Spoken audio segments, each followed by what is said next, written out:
Princesa Alice. Todo mundo achou? Gênesis capítulo 1, versículo 26. Tá fácil, né? A palavra do Senhor diz assim: E disse Deus: façamos o homem à nossa imagem, conforme nossa semelhança. Domine ele sobre os peixes do mar, sobre as aves do céu, sobre o gado, sobre os animais selvagens e sobre todo animal rastejante que se arrasta sobre a terra. Amém. Feche seus olhos. Vamos falar com o Pai mais uma vez. Pai, obrigado, Deus, por mais essa oportunidade, Deus, única em minha vida e em nossas vidas.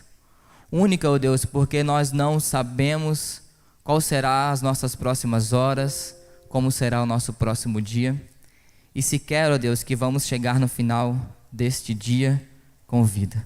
Muito obrigado, Deus, por essa manhã maravilhosa de domingo. Obrigado, Deus, porque o Senhor me abençoou para que completasse 32 anos. É com muita gratidão, ó Deus, que eu venho nessa manhã. Também, ó Deus, agora venho te pedir que estamos diante da Tua Palavra, Deus. A Tua Palavra, Deus, ela é pura, ela é viva, ela é eficaz. Ela serve, ó Deus, para nos dar direcionamentos. Ela serve, ó Deus, para corrigir os nossos passos. Que a Tua Palavra, ó Deus, fale aos nossos corações. Que a Tua Palavra, ó Deus, encontre, ó Deus, lugares em nossos corações. Pedimos que o Senhor, ó Deus, fale conosco. Espírito Santo de Deus, esteja, ó Deus, em nosso meio, em nossas vidas, colocando, ó Deus, em nosso meio, ó Deus, em todos os corações, ó Deus, mais do Senhor, mais da Tua Palavra. Que possamos, ó Deus, sair daqui, ó Deus, mais praticantes, ó Deus, das Tuas verdades. Pedimos ao Teu Espírito Santo, fala conosco, Deus, em nome de Jesus. Amém?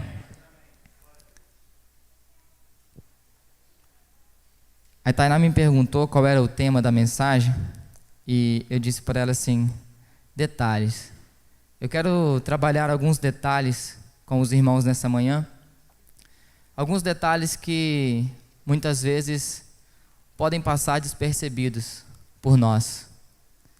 Alguns detalhes que, ao lermos a palavra do Senhor, muitas vezes um texto conhecido, nós lemos e os detalhes se perdem. E começar dizendo então que todos nós conhecemos como Deus criou o homem. É um texto muito conhecido, como eu já disse. Mas existe um propósito para que o Senhor criou esse homem. Existe algo além de só ter criado. O nosso pastor tem falado nesse mês sobre propósitos. E nós temos alguns detalhes nessa palavra de Gênesis que nos mostra alguns propósitos do Senhor em nossas vidas. Começando pelo homem. Deus criou o homem com propósitos. E que propósito foi esse para que o Senhor criou o homem? Eu quero dizer que vocês não fechem as suas Bíblias, porque nós vamos passear um pouquinho na palavra, e eu gosto muito de usar outros textos. E agora eu quero pedir que vocês acompanhem comigo, ali no capítulo 2 de Gênesis, no versículo 15, o propósito dessa criação. Por que o Senhor Deus criou o homem? Versículo 15. Capítulo 2, versículo 15. Diz assim: E o Senhor Deus tomou o homem e o colocou no jardim do Éden, para que o homem o cultivasse e guardasse. Está aqui o propósito da criação do homem: cuidar e cultivar. Existia uma função para esse homem que foi colocado no jardim do Éden. Ele precisava cuidar. E de antemão eu quero falar para você: cuide do lugar aonde Deus te colocou. Deus te colocou em muitos lugares. E talvez você nessa manhã se pergunte: por que o Senhor Deus me colocou aqui ou ali? Eu tenho uma resposta para essa pergunta. Deus te colocou nesse lugar para você cuidar. Deus te colocou nessa família para você cuidar. Deus te colocou nesse casamento para você cuidar. É para você amar. Como cuidar sem amar? É impossível. Era impossível para o homem cuidar de um jardim sem que ele não amasse esse jardim. É impossível para nós cuidar de nossas famílias de nossas esposas, filhos, se nós não amarmos a ela. É impossível para nós cuidarmos do nosso pastor se nós não amarmos ele. É impossível para nós cuidar da casa do Pai se nós não amarmos a igreja dele. Amém? Depois o Senhor Deus, ele vai criar então algo fantástico para nós homens. Sem elas nós não viveríamos.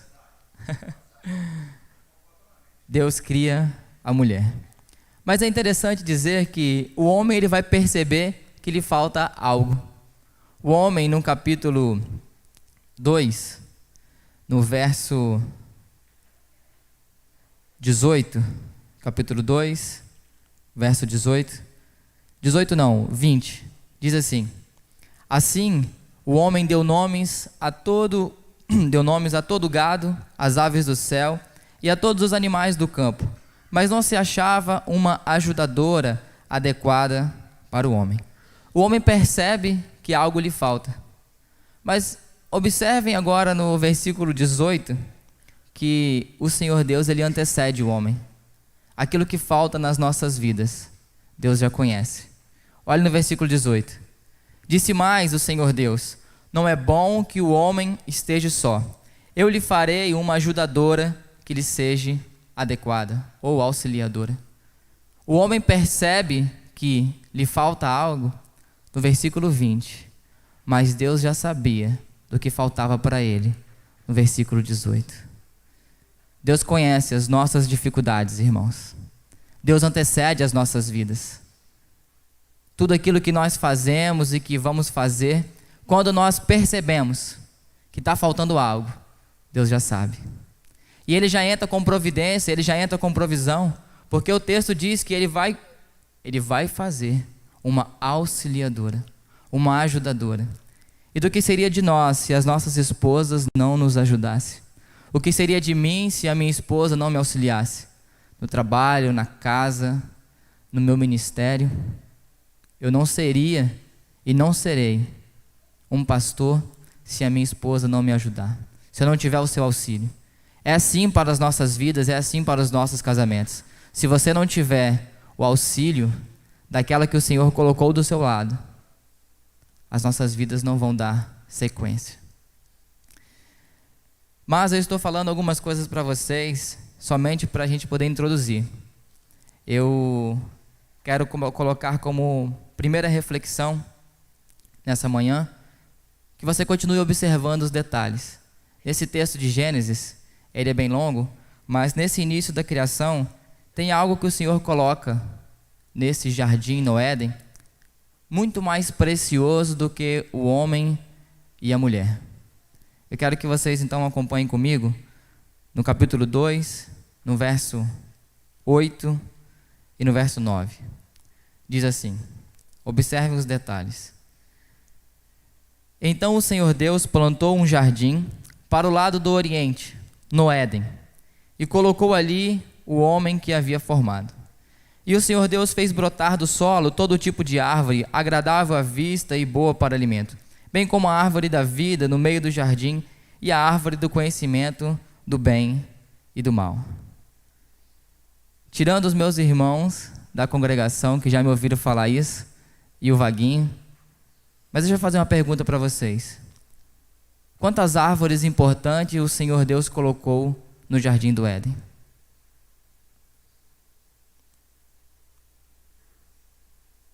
Nós acabamos de ler o texto. O Senhor Deus colocou uma árvore ou Ele colocou duas árvores importantes nesse jardim? Você não vale, Marcele. Deus colocou a árvore da vida e a árvore do conhecimento do bem e do mal. O Senhor Deus não colocou só a árvore do conhecimento do bem e do mal, a árvore que nós mais conhecemos, a árvore que nós mais falamos, a árvore que talvez nós mais ensinamos para os nossos filhos. Mas o Senhor colocou algo muito mais precioso do que somente essa árvore. O Senhor diz que Ele mesmo plantou no meio do jardim uma árvore chamada árvore da vida. Que árvore é essa?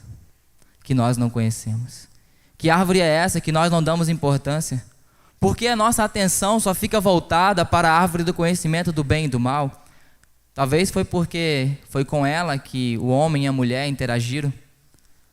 Mas quando nós observamos que, além da árvore do conhecimento do bem e do mal, existia algo no meio do jardim, isso significa dizer que, para onde o homem fosse naquele jardim, ele poderia ver essa árvore. Ela estava no meio. Se ele fosse para um canto, se ele fosse para o outro, se ele fosse para o lado oposto, para frente e para trás, ele veria essa árvore. E por que que, assim como o homem e a mulher não enxergaram e não deram a importância devida à árvore da vida, nós também fazemos assim? Por que nós não damos tanto a importância para a árvore da vida no nosso meio, na nossa família, na nossa igreja, na nossa comunidade de fé? Por que nós só prestamos atenção, então, no pecado? Porque ele chama mais atenção? Mas a árvore da vida está no meio. O que é, então, essa árvore da vida? O Senhor Deus proibiu que o homem comesse da árvore da vida? Gênesis capítulo 2, versículo 17. Diz assim: mas não comerás da árvore do conhecimento do bem e do mal, porque no dia em que dela comeres, com certeza morrerás. A árvore que existia uma proibição, ela era a árvore do conhecimento do bem e do mal. Mas a árvore da vida estava disponível para o homem se alimentar o tempo que ele quisesse, a hora que ele quisesse, no momento em que ele achasse oportuno. Nas nossas vidas é a mesma coisa. Nós nos comportamos do mesmo jeito, ainda como Adão e Eva. O Senhor Deus coloca a árvore da vida em nosso meio para que nós possamos nos alimentar dela, mas a nossa atenção só é chamada para a árvore do conhecimento do bem e do mal. Está à nossa disposição todos os dias nos alimentarmos da palavra que Ele nos deixou disponível. Todos os dias está à nossa disposição falarmos com o nosso Pai diretamente, pessoalmente, individualmente, de joelhos dobrados, de pé, deitado, sentado, de qualquer jeito. Nós muitas vezes escolhemos o quê? Escolhemos o quê? Ver uma série no Netflix ou em qualquer outra plataforma. Ver um filme, jogar videogame, para quem gosta, futebol. Mas quando é para nós escolhermos o alimento das nossas vidas, nós nos dedicamos, talvez, o tanto quanto Adão e Eva se dedicou a conhecer a árvore da vida. Nada. Muito pouco. A árvore da vida está disponível todos os dias para nós. Mas nós sempre procuramos o conhecimento do bem e do mal. Como eu disse para vocês, observem os detalhes. O detalhe mais importante que o Senhor Deus colocou no jardim foi a árvore da vida. O detalhe mais importante para as nossas vidas foram as coisas que o Senhor Deus colocou à nossa disposição no tempo de hoje para buscarmos a sua face. Mas nós não valorizamos. Nós não valorizamos a sua palavra como deveríamos valorizar. Sabe por quê? Já disse para vocês algumas vezes, não para todos, mas quando nós escutamos que um pregador falando, algumas vezes, coisas que estão além da palavra do Senhor, como que nós vamos identificar isso? Se nós não nos alimentamos da palavra. Como nós poderemos então discernir se aquela palavra ela vem do Senhor? Como poderemos então absorver aquela palavra, se ela é verdadeira ou não? Se ali existe o puro evangelho do Senhor. Assim como Paulo disse aos Gálatas. Nós só conseguimos saber disso nos alimentando da árvore da vida, a palavra de Deus. Nós só poderemos distinguir se aquela palavra vem do Senhor, se estivermos alimentados no Espírito. E em segundo lugar, Nossa segunda reflexão.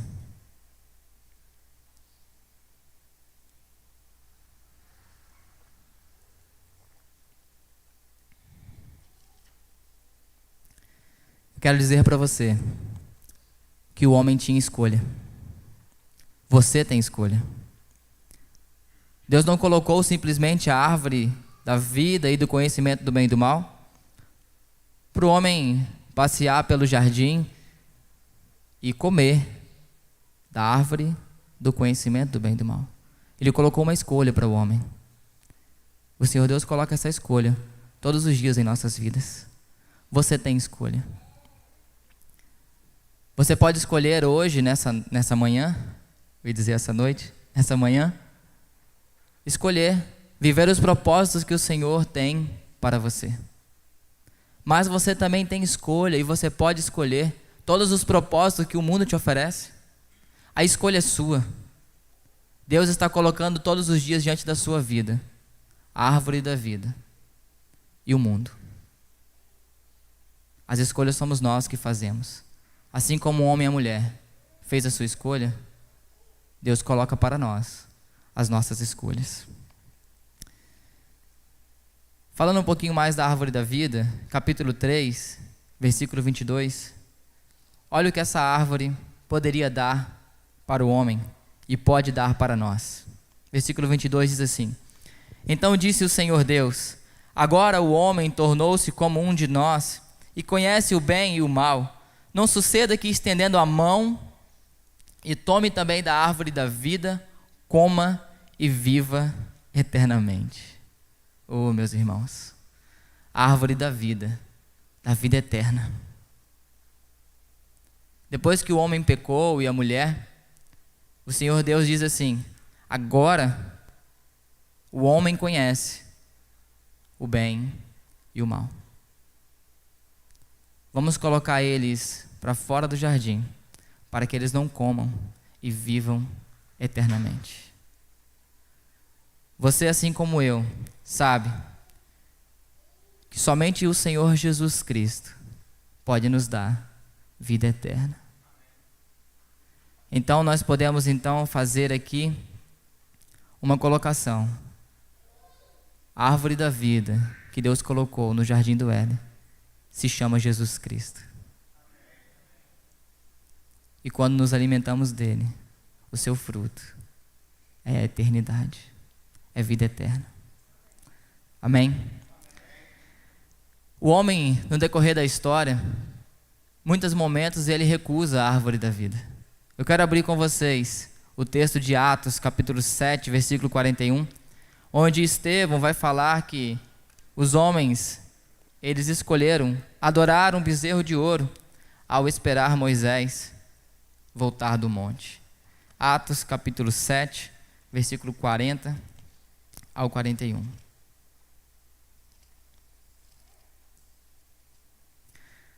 Diz assim: Pedindo a Arão, faze-nos deuses que possam ir à nossa frente, porque não sabemos o que aconteceu a esse Moisés que nos tirou da terra do Egito.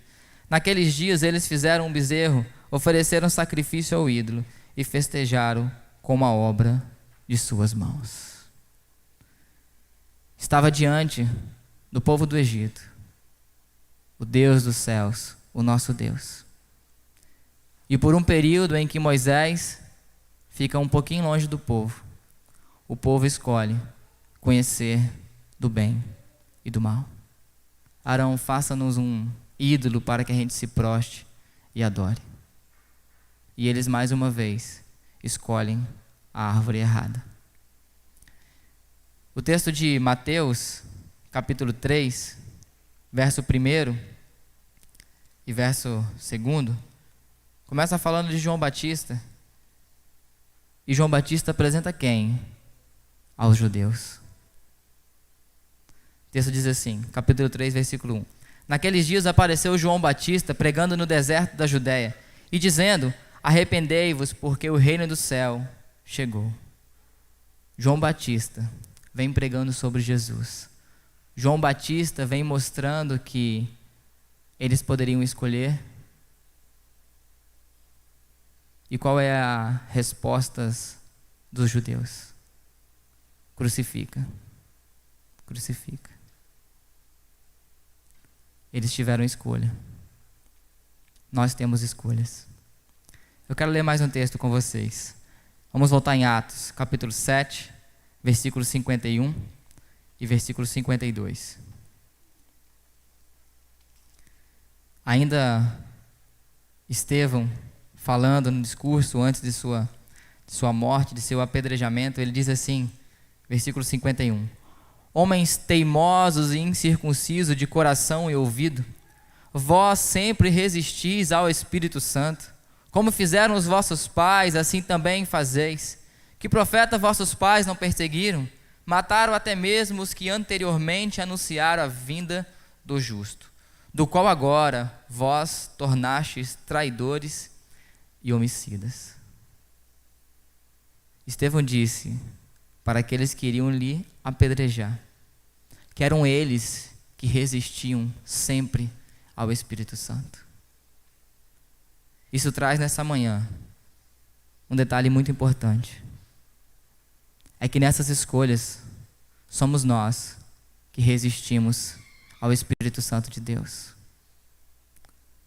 Quando nós fazemos a escolha errada, nós não damos espaço ao Espírito Santo. Quando nós nos envolvemos em qualquer outra coisa que não nos dá intimidade com o nosso Pai, eu e você que resiste ao Espírito Santo.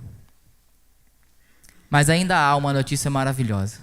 Apocalipse capítulo 22, verso 1 até o verso 3.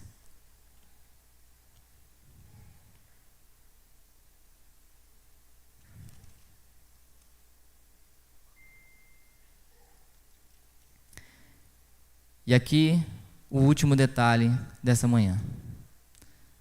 Se os irmãos perceberam, nós começamos lendo o primeiro livro da Bíblia. Qual foi o livro?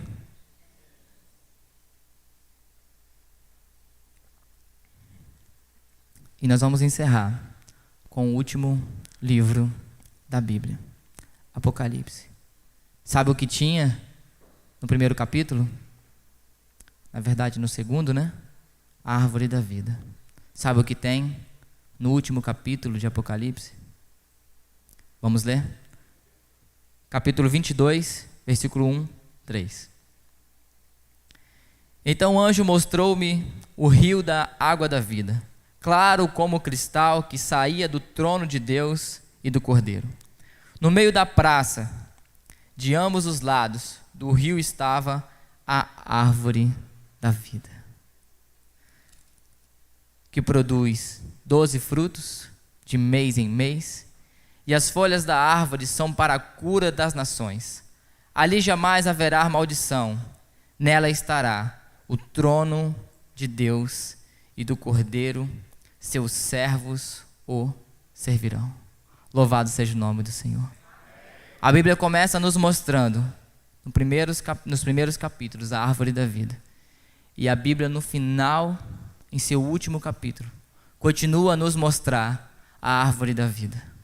Por que nós não enxergamos? Por que nós não conseguimos prestar atenção nos detalhes que o Senhor colocou em nossas vidas? O Senhor Deus colocou propósitos no seu coração. Talvez você ainda não conseguiu alcançar esses propósitos, mas existe um período, existe uma fase. Mas cabe a mim e a você buscar a face do Senhor, para que possamos então saber quais são os propósitos que o Senhor designou para as nossas vidas. Mas um propósito maior de todos é a árvore da vida. A árvore da vida, ela começa se apresentando para nós e ela termina em nossas vidas. Nesse texto diz que essa árvore produz 12 frutos. E esses frutos são cura para as nações. A cura que o nosso país, que a nossa cidade, que a nossa comunidade precisa, ela está no fruto da árvore da vida, Jesus Cristo. Jesus Cristo é a cura para as nações. Mas como acessar os frutos? somente prestando atenção na árvore da vida e fazendo a escolha certa, se alimentar dessa árvore, se dedicar a essa árvore, se dedicar no jardim particular de nossas vidas a cultivar essa árvore, para que essa árvore produza o fruto do Espírito Santo. Amém? Feche seus olhos. Vamos orar mais uma vez com o Pai. Deus, muito obrigado. Obrigado, Deus, porque o Senhor é bom e o Senhor dá escolhas para o homem. O Senhor dá escolha para nós. Obrigado, Deus, por nos apresentar algo que é fantástico. Algo que, se o homem se alimentar, ele vai ter vida eterna. Algo que, se o homem se alimentar, ele vai ter cura.